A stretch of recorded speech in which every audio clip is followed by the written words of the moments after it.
Hey, this is John Carlos, and I'm here with a look at the NECA action figure of Valerian from Valerian and the City of a Thousand Planets. I'll tell you guys up front, I quite like this figure a lot. I think it's great that we have figures from this, because I think, the deal was made with NECA before the film was ever released and before, we knew that it would not do that well in the US. But as someone who enjoyed the movie quite a bit, I think it's great that we have this figure. Such great work going on here. You guys can see the quality sculpt we got here. Really, really strong work. I mean, this is a great costume in the movie already. No denying that.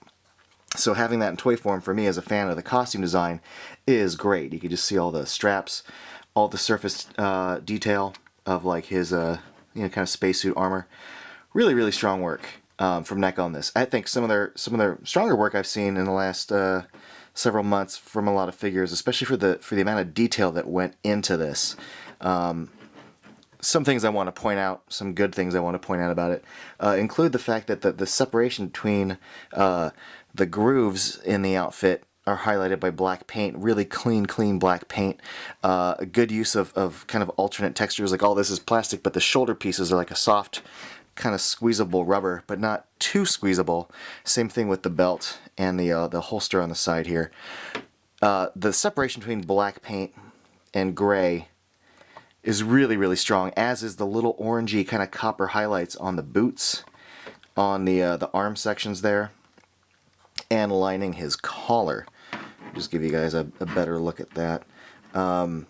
Articulation on this, I gotta point out, is pretty strong. I've had some bad luck with NECA in the past as far as like brittle bits on like Predator figures, but everything here seems really sturdy and kind of like a I hate to say this, but like kind of like a standard Hasbro Marvel Legends Black Series kind of way.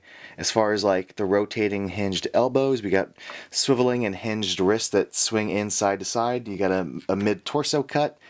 There is a good joint in the head. I believe it's a ball joint at the base of the neck, and then a little ball peg inside the top of the neck, which allows his head to be kind of ball jointed.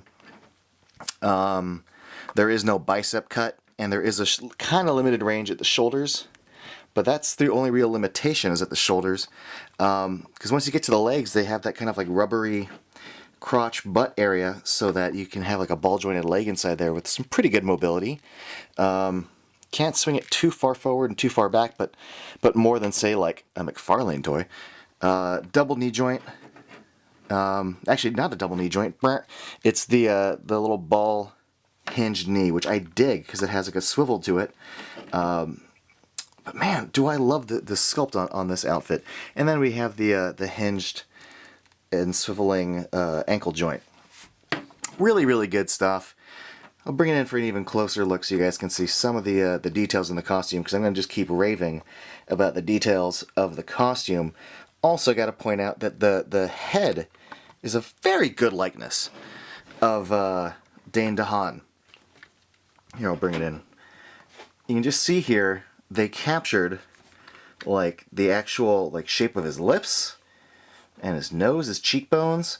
Now if you're looking at this and thinking that the eyes seem a little weird, hate to break it to you, but these are very accurate eyes. Dane DeHaan's eyes are a little weird. Not weird bad, just different.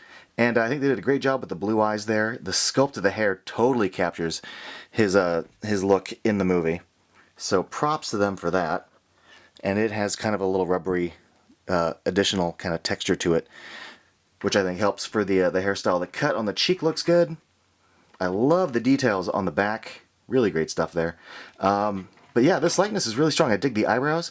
And his lips have little lines kind of painted on to add to that kind of, lip texture. But I mean, the paint is already on there good, but those little lines in the middle really do add a little extra oomph. Now, it comes with a couple of accessories, including his little knife, utility knife there. Nice paint detail, the white and black separation is good.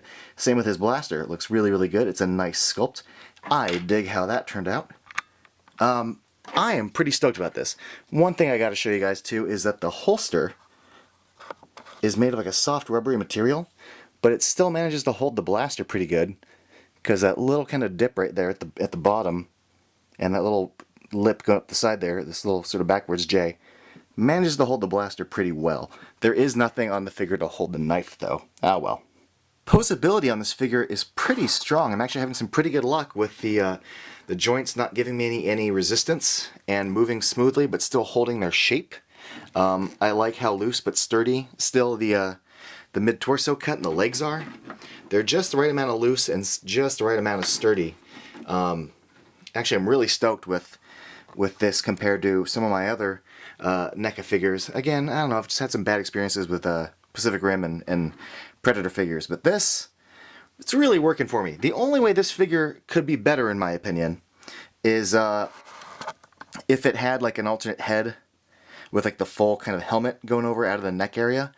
But as it stands, this is a really rad Valerian figure. I think fans of the movie and who are into action figure collectibles are gonna be stoked with this. The details on it are pretty insane. I love it.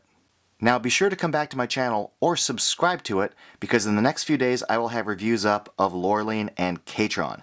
Thanks for watching, everybody, and follow me on Instagram and Facebook and all that stuff.